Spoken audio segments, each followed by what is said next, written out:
Congress party parliament అభ్యర్థుల జాబితా ప్రకటించింది.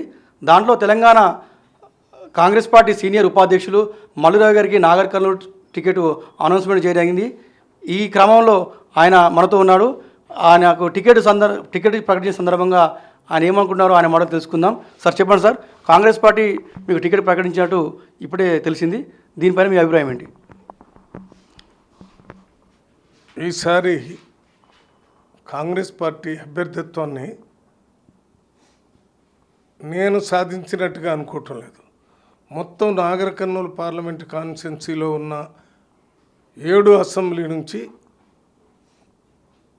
కులాలకి మతాలకి అతీతంగా డాక్టర్ మల్లురావుకి టికెట్ ఇవ్వాలని సర్వేలో చెప్పడమే కాకుండా బహిరంగంగా పత్రికా ప్రకటనలు టీవీల్లో చెప్పడం జరిగింది. దాని ఇన్ఫర్మేషన్ తీసుకున్న తర్వాత మన ఏఐసిసి సెక్రటరీస్ రోహిత్ చౌదరి గారు కానీ, విష్ణునాథ్ గారు కానీ, మన్సూర్ అలీ గారు కానీ వీళ్ళంతా ఆ రిపోర్ట్ని AICC incharge general secretary Deepa Das గారికి ఇవ్వటం జరిగింది.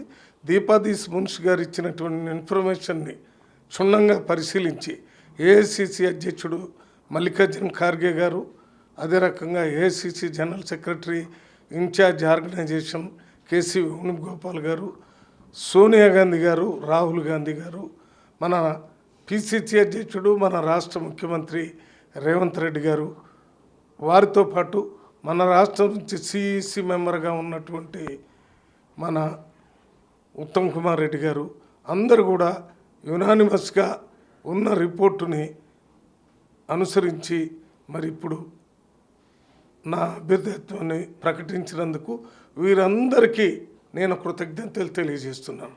నా మొదటి కృతజ్ఞతలు నాగర్ కర్నూలులో ఉన్న 7 అసెంబ్లీలో ఉన్న నాయకులందరికీ, తర్వాత ప్రజలకు కూడా. ఇప్పుడు టికెట్ సాధించేంతవరకు నా కృషి నేను చేసిన ప్రజలకు యొక్క అభిప్రాయాన్ని బట్టి టికెట్ ఇచ్చారు. ఎవరైతే టికెట్ కావాలని కోరుకున్నారో వాళ్ళందరూ కూడా రేపొచ్చే ఎన్నికల్లో స్వచ్ఛందంగా ఎవరికి వారే నేనే మల్లురావుని, నేనే అభ్యర్థిని అనే విధంగా పనిచేసి గెలిపిస్తారనే నమ్మకం నాకు బాగా ఉంది.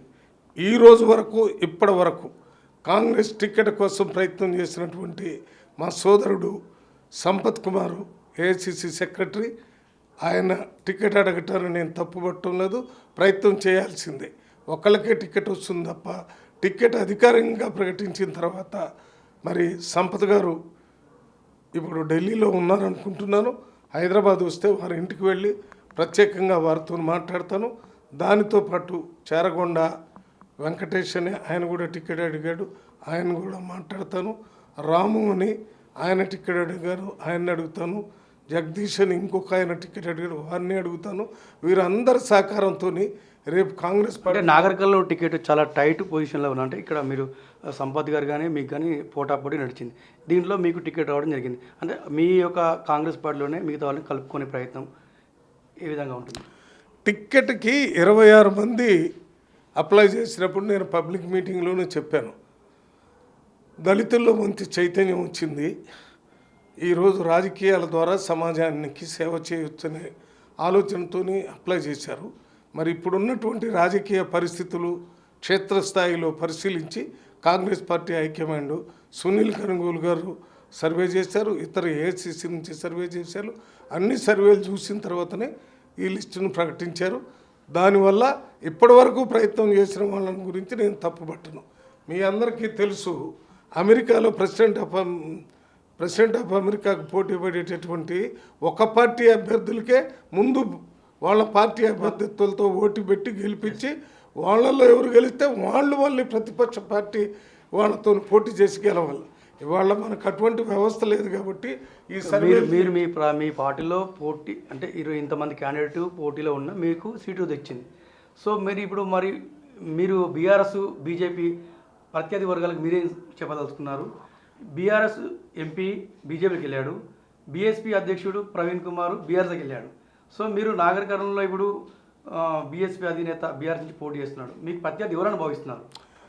ఇక్కడ రేపు జరిగేటటువంటి ఎన్నికల్లో బీఆర్ఎస్ బీజేపీ అభ్యర్థులు రాజకీయ పరిస్థితులు వాళ్ళ ఇష్టానుసారం మరి సిట్టింగ్ ఎంపీగా ఉన్న రాములు గారు ఈ మధ్యనే బీజేపీలో చేరారు. వారి కుమారుడికి బీజేపీ టికెట్ ఇచ్చారు. నిన్న మొన్నటిదాకా బీఆర్ఎస్ పార్టీలో ఉన్నటువంటి ఆర్ఎస్ ప్రవీణ్ కుమార్ గారు బీఆర్ఎస్లో చేరారు. వారికి ఇంకా టికెట్ ప్రకటించలేదనుకుంటా, ప్రకటిస్తారని అనుకుంటున్నాం. అంటే ఎవరు అభ్యర్థులుగా ఉన్నా కాంగ్రెస్ పార్టీ ఇవాళ రాష్ట్రంలో రేవంత్ రెడ్డి గారి ముఖ్యమంత్రి అయిన 100 రోజుల్లోనే ముఖ్యమంత్రి కాకముందు ఇచ్చినటువంటి హామీలన్నీ అమలు చేసి పేద ప్రజలకి ఇచ్చిన హామీలను అమలు చేసే ప్రభుత్వంలాగా కనపడుతుంది. అంతేకాకుండా వేరే విషయాల్లో కూడా స్వేచ్ఛగా మాట్లాడే అవకాశం, స్వేచ్ఛగా జీవించే అవకాశం, సెక్యులర్ డెమోక్రటిక్ గవర్నమెంట్ని తెలంగాణ రాష్ట్రంలో తీసుకొచ్చినటువంటి ముఖ్యమంత్రి నా నాగర్ కర్నూలు పార్లమెంటు నుంచే ఆయన ఇల్లు ఉంది. అందువల్ల is my voter in my constituency. వాళ్ళ ఫ్యామిలీ అంతా ఇంతకుముందు 2 సార్లు నేను ఎంపీగా చేసినప్పుడు రేవంత్ రెడ్డి గారి కుటుంబం అంతా నాకే సపోర్ట్ చేశారు. ఇప్పుడు వారి కుటుంబం ఉంది, వారి ఆశీస్సులు సంపూర్ణంగా ఉన్నాయి. అందువల్ల వారి మీద ఉన్నటువంటి ప్రేమ అభిమానాలను కూడా నా గెలుపుకు ఉపయోగపడతాయి. నేను రేపు గెలిచిన తర్వాత నాగర్ కర్నూలు పార్లమెంట్లో ఉన్న అన్ని కులాలు, అన్ని మతాలు, అన్ని ప్రాంతాలు, ఆ 7 అసెంబ్లీలని సమగ్ర అభివృద్ధి చేయడానికి నా శాయశక్తిలో కృషి చేస్తాను. ఎందుకంటే ఇంతకుముందు నేను 2 సార్లు ఎంపీ చేసిన అనుభవం ఉంది, ఎమ్మెల్యే చేసిన అనుభవం ఉంది, ప్రత్యేక ప్రతినిధిగా ఢిల్లీలో 4 సంవత్సరాలు చేసిన అనుభవం ఉంది. వీటన్నిటిని దృష్టిలో పెట్టుకొని నాగర్ కర్నూలు పార్లమెంట్లో రైల్వే లైన్ల గురించి కొత్తగా ఈ నల్లమల్ల అడవుల రూట్లో ఒక నేషనల్ స్టేట్ హైవేని ప్రపోజల్ పెట్టి దాన్ని నేషనల్ హైవేగా అలంపూరు, దాని తర్వాత కొల్లాపూరు, అక్కడ నుంచి నాగర్ కర్నూలు, అక్కడ నుంచి అచ్చంపేట నుంచి ఒక రోడ్డు అక్కడ నేషనల్ హైవే కలిపేదాన్ని ఇప్పుడే నేను నిన్న మొన్న ఢిల్లీలో అక్కడ సర్ఫేస్ ట్రాన్స్పోర్ట్ మినిస్టర్కి ఇచ్చాను. అదే రకంగా మనకి రైల్వే లైన్ల గురించి కూడా మాట్లాడతాను. ఇప్పుడు నాకు ఉన్నటువంటి అనుభవం అంతా నా కోసం కాకుండా నాగర్ కర్నూలు పార్లమెంటుకి సంబంధించిన సర్వతోముఖాభివృద్ధికి నిరంతరం కృషి చేస్తాను. గెలుపు ఓటములు అనేది నేను చెప్పటం వల్ల కాదు, ప్రజలు ఏ రకంగా ఉన్నారనేది నాకు వారం రోజుల నుంచి మీకే ఎంపీ టికెట్ రావాలి, మేమంతా పనిచేస్తామని చెప్తున్నారు. కాంగ్రెస్ పార్టీలో ఉన్న నాయకులే కాకుండా బీఆర్ఎస్ పార్టీ నుంచి బీజేపీ నాయకులు కూడా చాలామంది మీకు టికెట్ వస్తే మేము సపోర్ట్ చేస్తామని చెప్తున్నారు. అదంతా మనం బహిరంగంగా చెప్పే విషయం కాదు. కానీ అందువల్ల రేపు టికెట్ వచ్చింది కాబట్టి నేను నాగర్ కర్నూలు పార్లమెంటుకి ఒక ప్రధాన సేవకుల్లాగా పనిచేస్తాను తప్ప నా పెత్తనం కానీ లేకపోతే నేను ఒక పరిపాలకుడిని, వాళ్ళు పరిపాలించే వాళ్ళు అనేది కాకుండా ఇక్కడ ముఖ్యమంత్రి గారు రేవంత్ రెడ్డి గారితో కానీ, ఉప ముఖ్యమంత్రి బట్టి విక్రమార్క గారితో కానీ, ఇతర క్యాబినెట్ మినిస్టర్లతో కానీ నాకున్న సాన్నిహిత్యాన్ని ఉపయోగించుకొని రాష్ట్ర ప్రభుత్వం నుంచి ఇక్కడ తీసుకొచ్చే నిధులు తీసుకుని వస్తాను.